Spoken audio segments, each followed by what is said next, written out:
Talk to me about what it's like leading up to Game 1 of the NBA Finals. And it's two different scenarios. You got a team and a reigning defending two-time champions that have gone to the Finals. This is their 5th consecutive year.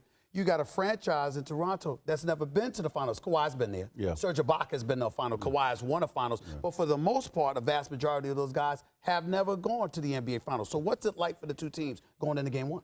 Well, I think that Golden State, they're relaxed. Yeah. They've been there, done that. I think the problem is more with Toronto because they don't know what to expect. Now it's more interviews. There's more ticket requests. See, outside obstacles might hurt Toronto. And I'm talking about just everybody pulling on them, everybody wanting something from them.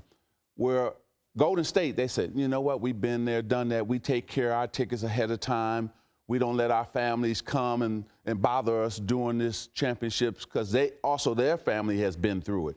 So I worry a little bit about Toronto being their first time. But I will say this, I'm worried about Golden State on that first game because I'm going to actually pick Toronto to win that first game. Rust, right, Irvin? 9 days, come on. One thing that you love as a basketball player is this, staying in a routine and rhythm. Yes. And when you haven't been bumped, Doc, tell them, when you haven't been bumped on your shot, that first time you get that bump, you're off and the ref's not calling it, you miss every single time. Yeah, and you can't do it during practice. No. Like the times you win early, you get all that rest. Rest is great. But just the routine, being out of it, and the intensity, it's even worse for a rest in the playoffs. Yeah. Because when you jump back in the playoffs, it's not jumping back in the regular season at the All-Star break.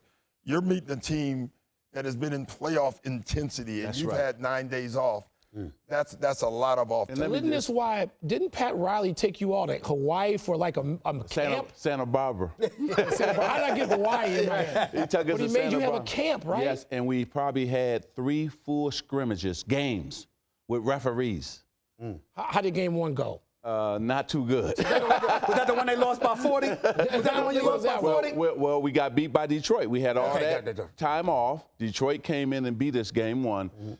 Look, if I was Golden State, I would want no time off. They were playing so well. Steph Curry was playing better than I've ever seen him play before. On fire, so relaxed, letting the game come to him. He was shooting outstanding. Draymond Green was making all the plays, averaging almost a triple-double in that Portland series. And I tell you, the guy who really probably got helped with KD going down was Clay. Yeah.